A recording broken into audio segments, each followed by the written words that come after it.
여러분 안녕하세요. 여러분과 수질환경 끝까지 함께하는 전나훈입니다. 자, 이번 시간은요 유기물류에 해당하는 우리 시험 항목들 같이 한번 살펴보도록 하겠습니다.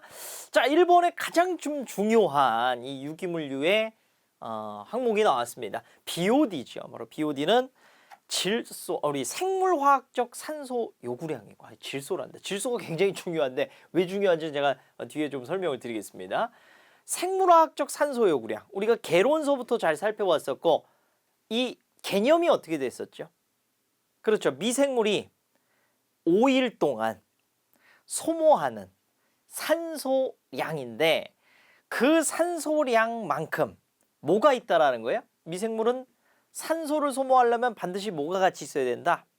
그 물속 안에 유기물이 있다라는 거죠. 그래서 유기물이 얼마나 들었는지에 대한 간접적인 지표를 나타내는 것이 바로 BOD가 된다. 그러니까 BOD가 높으면 높을수록 5일 동안 생물이 요구하는 산소 요구량이 크면은 그만큼 그 안에 밥이 많다는 거죠. 유기물이 많다는 거야. 그 얘기는 그만큼 그 물이 더럽다라는 얘기입니다. 그렇죠? 분뇨가 가득한 시료하고 그 다음에 깨끗한 시료, 둘의 BOD를 비교하면 깨끗한 시료에는 미생물도 별로 없어요. 그러니까 거기서 유기물도 별로 없고 요구되는 산소량이 적습니다. 반면에 이 분뇨 같은 경우에는 요구되는 산소량 유기물이 엄청나죠. 그러니까 BOD가 굉장히 높게 나오나. BOD의 개념이 좀 감이 오시죠? 자, BOD인데 얘를 어떻게 실험을 할 거냐. 측정 원리부터 보겠습니다. 물속에 존재하는 생물학적 산소 요구량을 측정하기 위해서 시료를 20도씨에서 5일간 저장해서 뒀을 때 5일간 저장, 반드시 5일이라는 숫자를 반드시 기억을 하셔야 돼요. 그래서 이제 우리가 일반적으로 실험하는 BOD는 뭐라고 명칭이 붙냐면 BOD5. 5일 동안 실험을 하기 때문에 BOD5 이렇게 명칭이 붙죠. 그래서 5일간 저장을 했다가 뒀을 때, 그러니까 시료를 갖다가 BOD병에다가 나눠 담아요. 하나는 그냥 바로 측정하는 용, 그 다음에 하나는 5일간 저장할 용, 이렇게 나눠 담습니다. 자, 그런 다음에 먼저 측정했더니 용존산소가 예를 들어서 9가 나왔어요. 자, 5일간 저장했다가 꺼내가지고 측정했더니 4가 나왔습니다.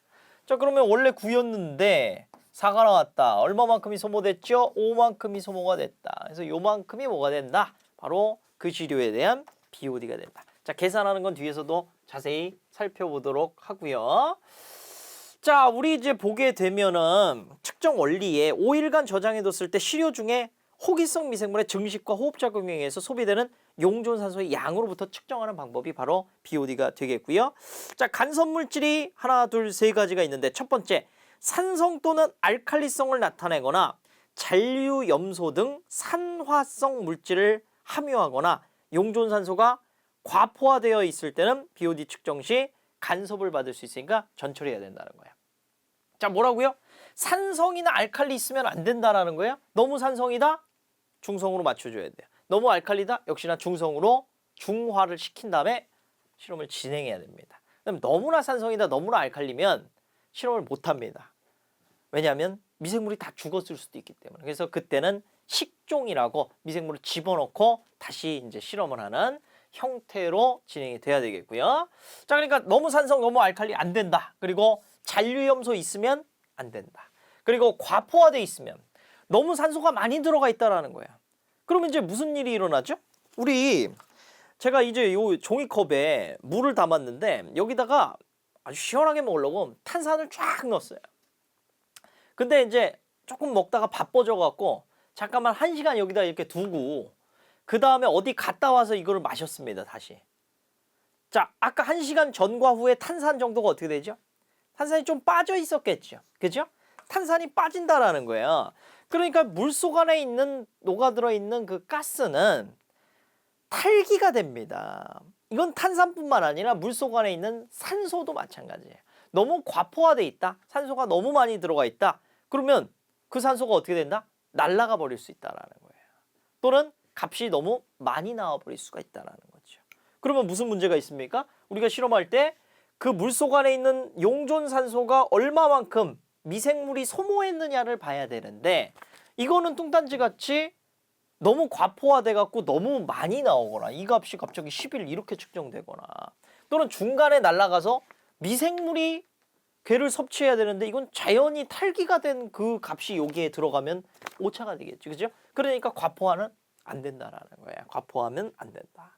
자, 그다음에 질산화 미생물도 안 되는데 이거 아주 중요한 내용입니다. 이것 때문에 제가 질소 어쩌고 앞으로 튀어나와 버렸는데 머릿속에 저게 이제 너무 중요해서 자, 보시게 되면은 과포화될 때 안 된다라는 거죠. 그다음에 이제 질산화도 안 되는데 왜 그러냐면 우리가 이제 이거를 BOD5 또는 이제 요 실험을 갖다가 요 실험을 통해 얻을 수 있는 BOD를 CBOD라고 얘기를 합니다. 특히나 이제 우리 공사, 공기업, 공무원 준비하시는 분들은 CBOD, 뭐 MBOD 여기에 대한 내용들도 확실하게 정리가 돼 있어야 됩니다.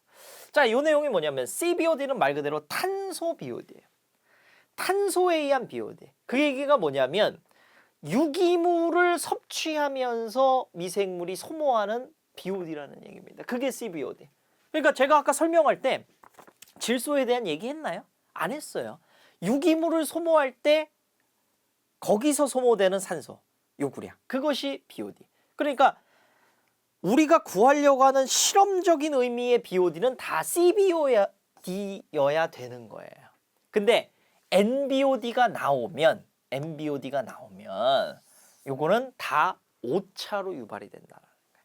자, 왜 오차인지 제가 좀 설명을 드리겠습니다. 보면 우리는 이 질산화 미생물 그러니까 뭐 대표적으로 뭐 글루코스 이렇게 한번 해보죠. 자, 대표적으로 이 유기물입니다. 이거 탄소가 들었죠. 얘를 소모하는데 6O2 우리 개론 때 했죠. 그래서 뒤에는 좀 생략하고 이 유기물을 소모하는데 뭐가 필요하다는 거야? 산소가 요구가 된다라는 거예요. 그죠? 자, 이런 식으로 지금 BOD가 산출이 되는 건데 뚱딴지 같이 여기에 암모니아가 있으면 얘가 또 뭘 소모한다라는 거예요? 이렇게 산소를 소모하고 산소 소모해서 얘가 뭐 이렇게 등등이 된다라는 거죠. 그죠? 자, 그러니까 물속 안에 질소 성분이 있으면 질산화를 요구하는 그러니까 질소가 산화되고 싶어하는 암모니아성 질소나 유기질소 성분이 있으면 걔는 이 유기물 섭취하는 거 이외에도 산소를 자기가 뭐 하는데 질산화하는데 산소를 요구해 버린다라는 거예요. 이것이 바로 MBOD입니다. 질소가 산화되는데 요구되는 BOD, MBOD. 그래서 어떤 실험에서는 뭐 그냥 질산화를 억제하지 않고 그대로 냅둬갖고 CBOD와 MBOD를 다 구하는 경우도 있어요. 그런데 일반적인 그리고 우리가 시험에 나오는 BOD에서는 오로지 뭘 갖고 측정을 한다? CBOD 갖다 측정을 한다. 그렇게 좀 정리를 해주시면 되겠습니다. 그러니까 MBOD가 나오면 돼야 안 돼? 안 된다라는 거예요. 그래서 뭐가 있어야 된다? 질산화 미생물이 있으면 간섭이 된다. 그래서 얘를 뭘로 통해 억제한다라는 거예요? 여기 지금 나와 있는데 질산화 억제 시약을 통해 갖고 제거한다라는 거죠. 이거를 억제를 해야 하는데 억제를 뭘로 한다? 질산화 억제 시약으로 한다라는 거예요. 자, 그러면 정리가 되시죠. 그죠? 그래서 질산화 억제 시약을 집어넣으면 질산화가 안 된다라는 거죠. MBOD가 안 나온다라는 겁니다. 요렇게 해서 간섭을 막아줘야 돼요. 자, 그리고 온도에 따라서도 영향을 받습니다. 우리가 아까 측정 원리에서도 몇 도에서 5일간 배양한다고요? 20도씨. 그래서 20도씨로 맞춰놔야 되고 플러스 마이너스 1까지는 허용이 되는데 20도로 조정을 해야 됩니다. 자, 그리고 이제 분석 절차 들어가는데 이제 전처리 관련해 갖고 알칼리성 시료 어떻게 할 건지 산성 시료 어떻게 할 건지 나오는데 그거는 한번 읽어보기 해주시면 되겠고 그다음에 잔류염소 함유되어 있으면 어떻게 되는지 또 세 번째는 과포화돼 있을 때 요거는 시험 문제 잘 나옵니다. 자, 수온이 20도씨 이하일 때 용존산소가 과포화돼 있으면 그러니까 온도가 낮을수록 산소가 잔로가 들어가죠. 산소가 잔로가 들어가고 과포가 됐다. 그럼 어떻게 한다? 수온을 약간 올려갖고 산소를 날려준다는 거야. 그때 몇 도로 올리죠? 23에서 25도 정도로 올려서 산소를 탈기를 시켜준다. 23에서 25 동그라미 한번 치겠습니다. 그래서 15분 통기하고 15분 밑줄 다시 수온을 20도로 맞춘 다음에 그제서야 이제 5일간 배양이 들어가는 거예요. 자, 기타 독성이 있으면 독성 제거하고 미생물 집어넣어야 됩니다. 그것을 갖다가 식종이라고 해요. 식종을 실시한다. 자, 그리고 이제 분석 방법에 희석 방법 쭉 나와 있고 예상 BOD 값으로 단계적으로 희석 비율을 정합니다. 그래서 3에서 5종 희석 시료를 2개를 한 조로 해갖고 조제를 하고요. 밑에 당구장 표시하고 예상 BOD 값에 대한 사전 경험이 없을 때 아래와 같이 희석을 해가지고 시료를 조제하는데 이거 별표 3개 하겠습니다.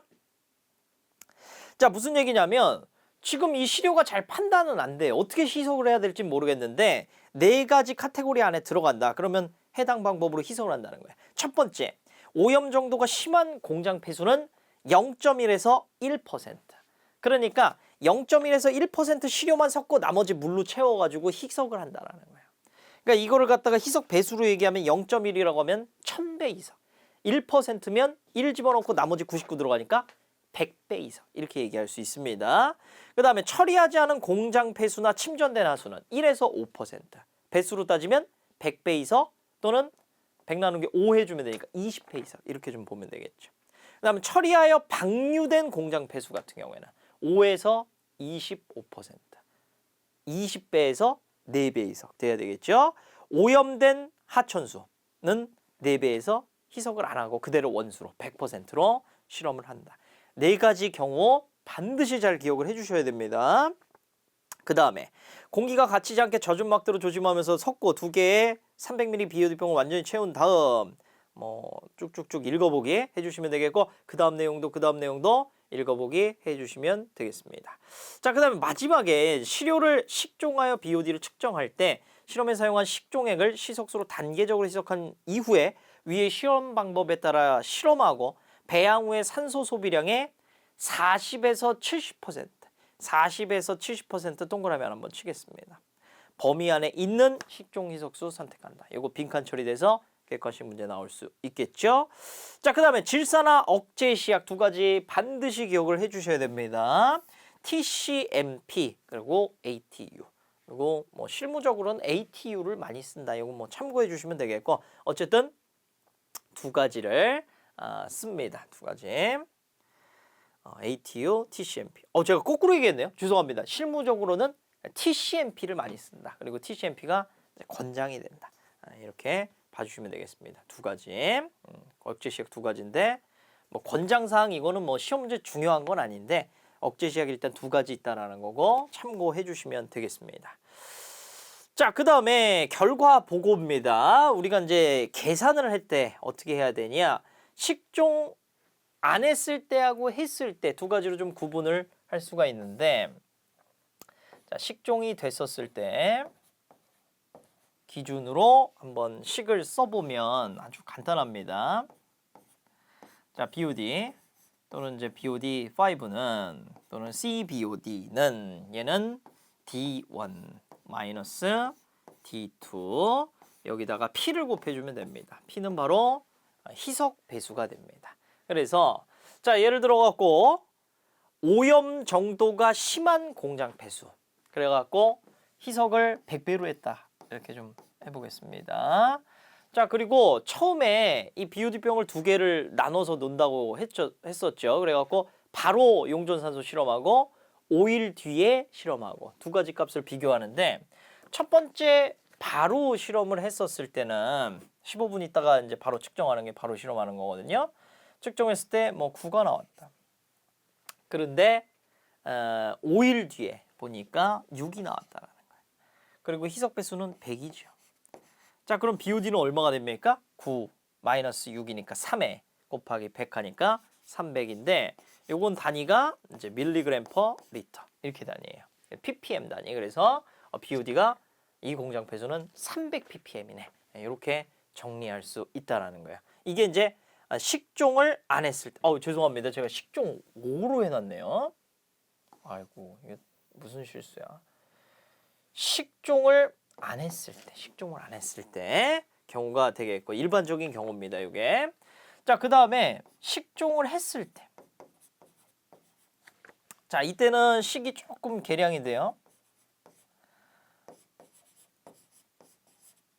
자, 식이 어떻게 바뀌냐? 우리 똑같이 D1 마이너스 D2인데 여기에 대괄호 하나 쳐주시고 자, 그 다음에 여기다 빼는데 뭘 빼냐면 식종한 희석수에다가 얘도 식종 희석수도 자체적으로 BOD 실험을 해준다라는 거예요. 그래서 걔가 B1, B2입니다. 자, 그래서 B1, B2는 뭐냐면은 식종 희석수에 대해서 바로 DO 측정한 거, 식종 희석수도 그러니까 얘는 섞은 거 말고 그냥 식종 희석수만 얘만 5일간 냅뒀을 때 용존산소 실험하면 그게 이제 B2가 됩니다. 자, 그래서 그 둘 값, 비교한 값을 역시나 보정치로 전체 결과값 D1-D2에다가 빼준다라는 거예요.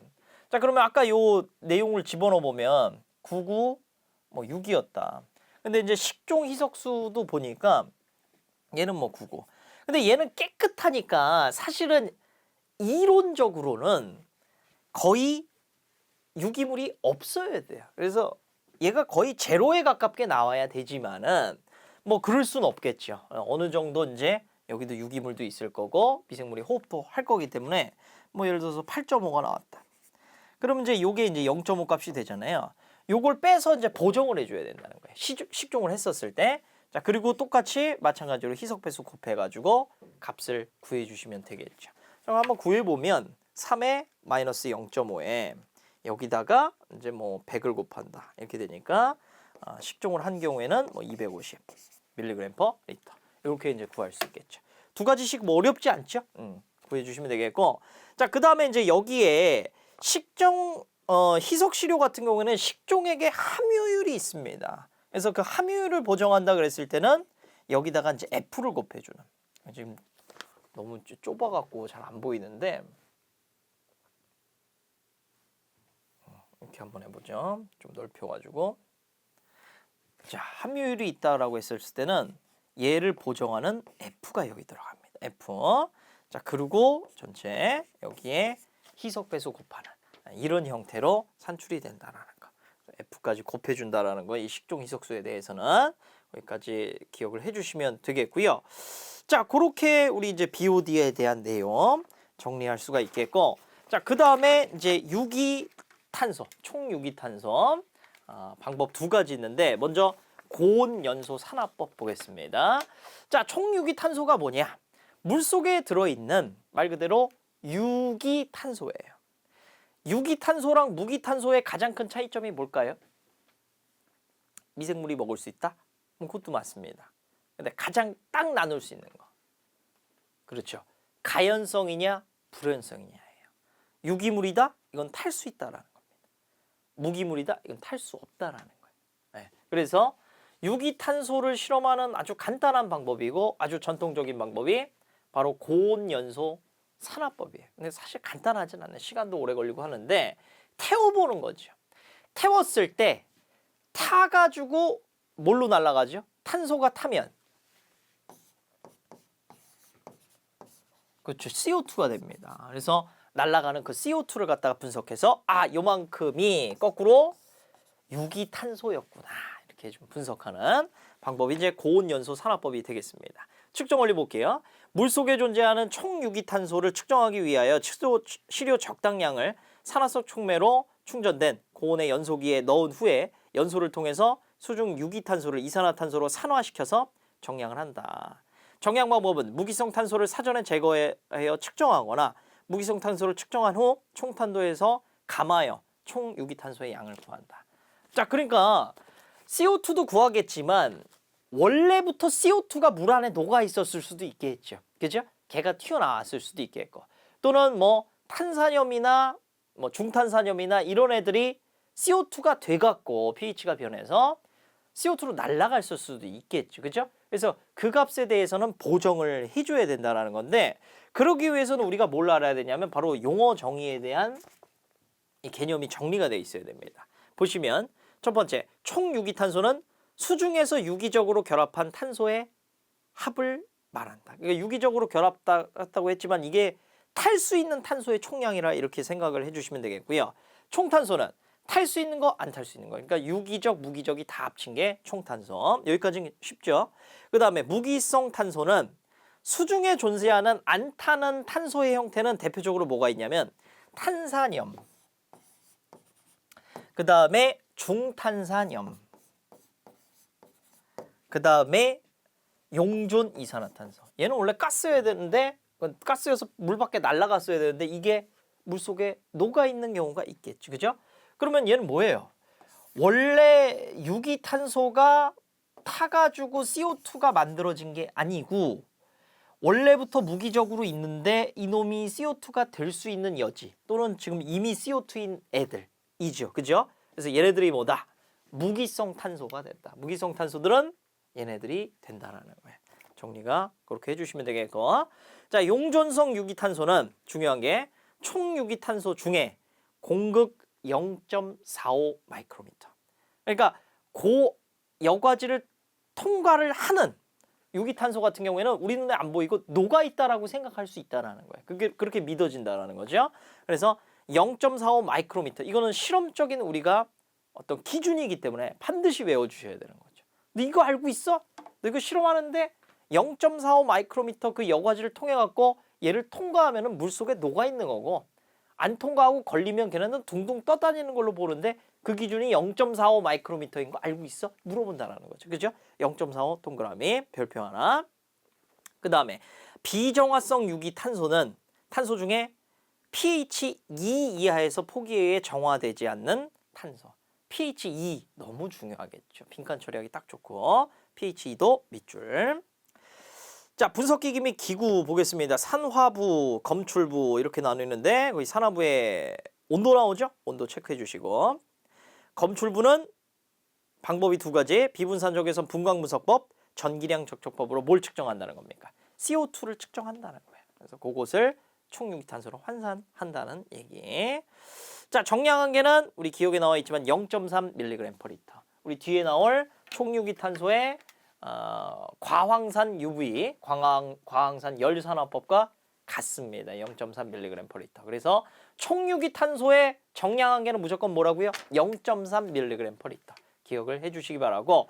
자, 용어 정의 고온연소 산화법에서 정의한 거 똑같습니다. 총유기탄소, 총탄소, 무기성탄소, 용존성 유기탄소, 비정화성 유기탄소 잘 정리해 주시면 되겠고. 자, 그 다음에 측정 원리를 한번 보죠. 과황산 UV 및 과황산 열산화법에. 자, 얘는 뭐가 달라지냐면 총유기탄소를 측정하기 위해서 시료에 과황산염을 넣습니다. 그리고 자외선이나 가열로 수중의 유기탄소를 이산화탄소로 산화해서 정량한다. 아, 그러니까 뭐죠?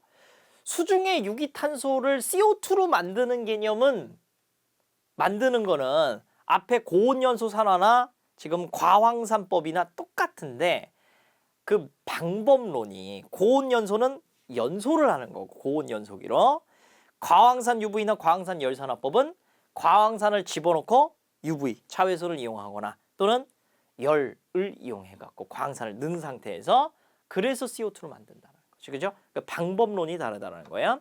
자, 그랬을 때 이산화탄소가 나오면 걔를 정량을 하는 거고요. 마찬가지로 무기성 탄소는 사전에 제거, 측정을 해 갖고 보정을 해 줘야 된다는 얘기. 자, 분석기기 및 기구 그 부분 산화부에 얘는 고온을 안 쓰니까 온도가 뭐 몇 도로 하냐 이거는 안 중요하겠지. 그죠? 대신에 시료에 뭘 넣는다? 과황산염을 넣는다. 그러니까 개념이 이해되면 뭐 저절로 외워지는 거예요. 그래서 자외선이나 가열로를 이용해서 시료를 CO2로 산화한다는 거죠. 자, 검출부에서는 똑같습니다. 비분산 적외선 분광분석법, 전기량 적정법 그리고 한 가지 더 쓸 수 있는데 전도도법으로 CO2를 측정할 수가 있다. 이렇게 보시면 되겠고요. 자, 우리 화학적 산소 요구량, 요 이제 유기물류의 대표적인 것들이 이제 여기까지가 좀 되겠는데, 불소까지는 정리해야 되는데, 불소까지만 좀 빠르게 갈게요. 중요한 것들. 자, COD 적정법. COD하고 BOD의 일단 차이점을 여러분들 구분하셔야 됩니다. BOD는 아까 뭐 했었죠? 미생물이 5일 동안 소비하는 산소의 양. 이걸 통해 갖고 간접적으로 뭘 알아낸다라는 거죠? 물속 안에 들어있는 유기물질, 오염물질의 양을 본다라는 거예요. 그죠? 근데 COD는 뭘 이용한다? 화학적 산소 요구량, 화학적 산화제를 이용한다는 거예요. 산화제는 임의로 물속 안에 있는 유기물질이 있으면 걔를 화학적 산화제가 산화를 시키면서 산소를 소모한다라는 거예요. 그러면 산화제 집어넣었을 때 물속 안에 유기물이 많으면 많을수록 산소가 많이 요구되겠죠. 그죠? 그러면 뭐라는 거예요? 그만큼 많이 더럽다라는 얘기입니다. 근데 메소드만 다르다라는 거예요. 얘는 화학적 산화제를 쓰는 거고 산화제가 소비되는 산소를 통해 갖고 간접적으로 이 물 더럽구나 보는 거고 얘는 미생물이 소비되는 산소 보면서 간접적으로 이게 더럽구나. 근데 이제 차이가 생기죠. 그러면 어떤 차이? BOD 같은 경우에는 주로 이 안에 들어있는 뭐를 많이 볼까요? 오염물질 중에서. 유기성 오염물질에 포커스가 맞춰진다라는 거죠. 이해되십니까? 네. 뭐냐면은 그 유기성 물질만 미생물이 섭취할 수 있기 때문에. 근데 이제 COD 같은 경우에는 뭐가 물론 여기도 무기성도 들어갑니다만은 대표성이 유기성 오염물질에 대한 게 띈다는 거죠. 얘는 유기성도 그렇고 무기성도 그렇고 같이 분석이 돼버린다는 거죠. 그러니까 유기성하고 무기성 상관없이 그냥 나는 이 물 안에 있는 오염물질이 얼마나 들었는지 좀 잘 알고 싶어. 그러면 COD로 분석하는 게 좋을 것이고 또는 미생물로 분석이 어려운 경우에는 COD를 써야 되겠죠. 대표적인 예가 아주 심한 공장 폐수, 식종이 거의 어려운 또는 해수. 해수 같은 경우에는 염분이 있다 보니까 미생물이 있다고 하더라도 일반 민물하고는 아예 조성이 형태가 완전 다르죠. 그죠? 그래서 그럴 때는 뭐 COD를 써야 되는 거죠. 자, 그래서 이 두 가지의 개념이 다르다라는 거고 그러면은 COD는 화학적 산화제를 뭘 쓰느냐에 따라 가지고 종류가 달라지고 기본적으로 그 시료를 산성으로 만드냐 알칼리성으로 만드냐에 따라 가지고 또 종류가 달라집니다. 그래서 세 가지가 있는데 자, 얘네 둘은 과망간산 칼륨 또는 과망가니즈산 포타슘 이게 두 가지로 명명될 수 있습니다. 과망간산 칼륨 이건 예전 표기고요. 과망가니즈산 포타슘 둘 다 출제가 돼요. 그러니까 둘 다 알아두시면 되겠고 자, 그 다음에 다이크롬산 칼륨 또는 다이크로뮴산 포타슘 다이크로뮴산 포타슘 이게 두 가지로 명명될 수 있습니다. 자, 그러면 과망간산 칼륨법 COD 얘는 망간이라고 그래갖고 COD MN 이렇게 붙이거든요. 두 가지 먼저 살펴보면 산성과망간산 칼륨법 같은 경우에는 측정 원리가 일단은 30분간 수육상에서 가열한다라는 거 30분을 꼭 기억하셔야 됩니다. 그 다음에 염소이온이 2000 ppm 이하일 때 적용이 되는 거예요. 자, 그럼 비교해보면 알칼리성은 어떻게? 60분간 가열하고 염소이온이 2000 이상일 때 적용하는 것이 알칼리성이다. 염소이온의 농도에 따라 갖고 방법을 달리한다는 거죠. 자, 분석 절차 보게 되니까 산성과망간산 칼륨법은 과망간산 칼륨을 이용해 갖고 과망간산 포타슘을 이용했고 적정을 합니다.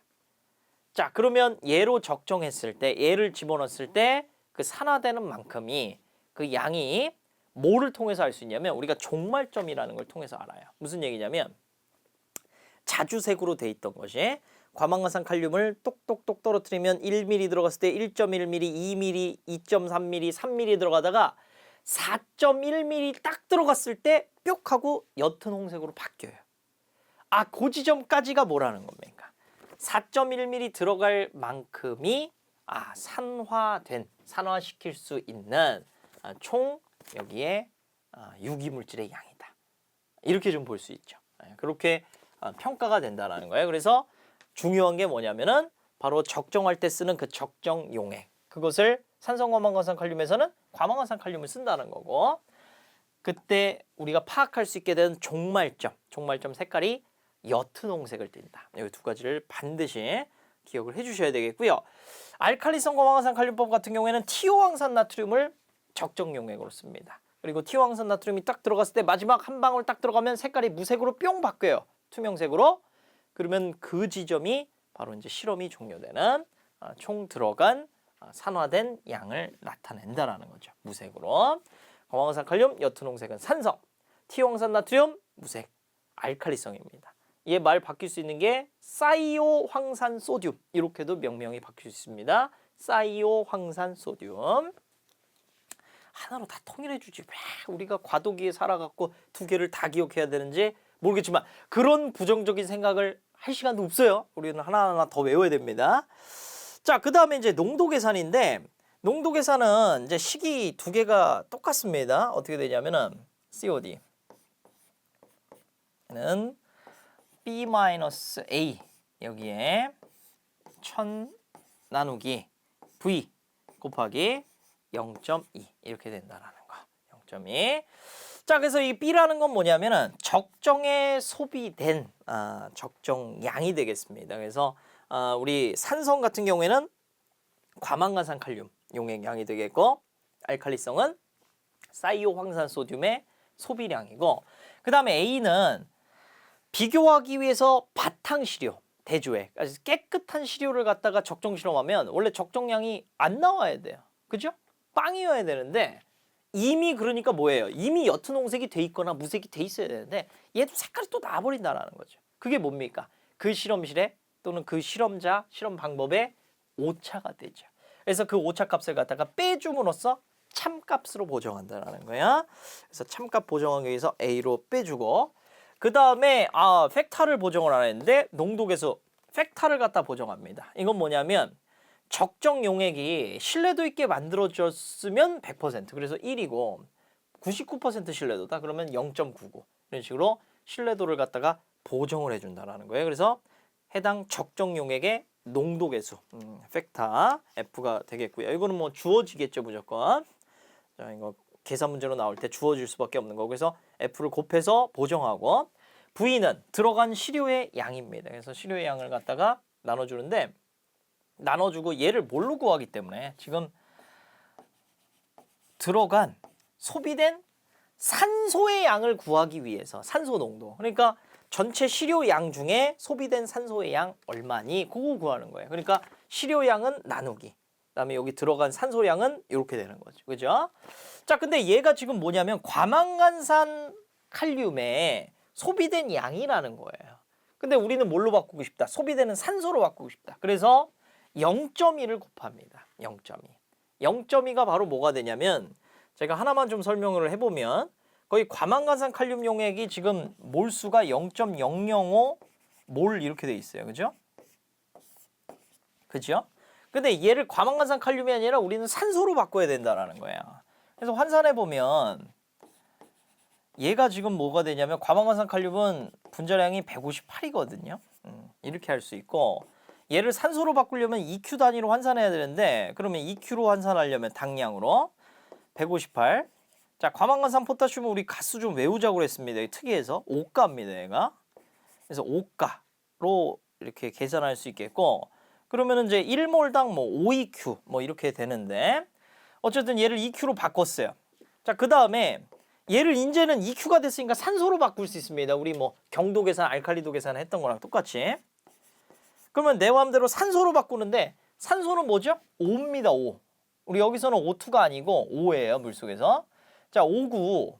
5는 얘 몇 가 나면은 2가예요, 2가. 2 마이너스라고 했어요, 원래 정확한데. 2가입니다, 어쨌든. 그리고 얘 5 하나는 원자량이 얼마죠? 16이에요. 가수가 2가다 보니까 산소는 1EQ당 16 나누기 2 이렇게 된다. 해서 이렇게 끊어줄 수 있죠. 그죠? 자, 그래서 끊어주게 되면은 요 값이 얼마가 나오냐면은 이게 이제 0.2가 나와요. 그러니까 0.2라는 숫자는 뭐다? 과망간산 칼륨을 뭘로 바꿔준다? 산소로 바꿔주는 그 숫자가 된다라는 거예요. 그걸 알고 써야 됩니다. 그러면 까먹어도 이 관계식을 통해 갖고 언제든지 0.1을 만들 수 있고, 요거는 이제 실기 시험에서도 여러분들 분명히 이제 사용하는 그 부분이 있을 거예요. 그래서 개념을 딱 정리를 해주시기 바랍니다. 나머지 뒤에 나와 있는 뭐 티오황산 나트륨 용액 그 쓸 때도 0.2가 들어가는 것도 그 계산을 했더니 산소로 환산하면 0.2가 나온다는 거고, 그다음에 황산 제일철 암모늄도 마찬가지 0.인데 그것도 환산해 보면 그렇게 나온다는 건데, 제일 중요한 거는 과망간산 칼륨, 이 산성 요거의 관계에서는 우리가 158 분자량이고 가수가 5가다. 그리고 얘를 산소, 우리 원자량 5로 봤을 때 16인데 가수가 2가여서 나눴을 때 8. 그걸로 환산한 값이 0.이라는 거 기억해 주시면 되겠습니다. 자, 그러면 요 식이 저절로 우리가 정리가 돼야 되는 거예요.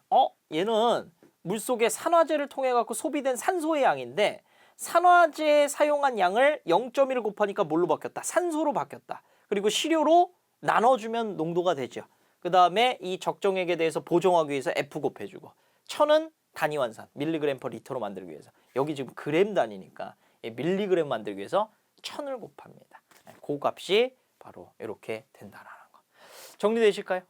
요 식 반드시 여러분들 암기를 해주시기를 간곡하게 좀 부탁을 드리겠습니다. 자, 그렇게 좀 정리하고 우리 내용들 좀 살펴보면 알칼리성 과망화산 칼륨부터 좀 보죠.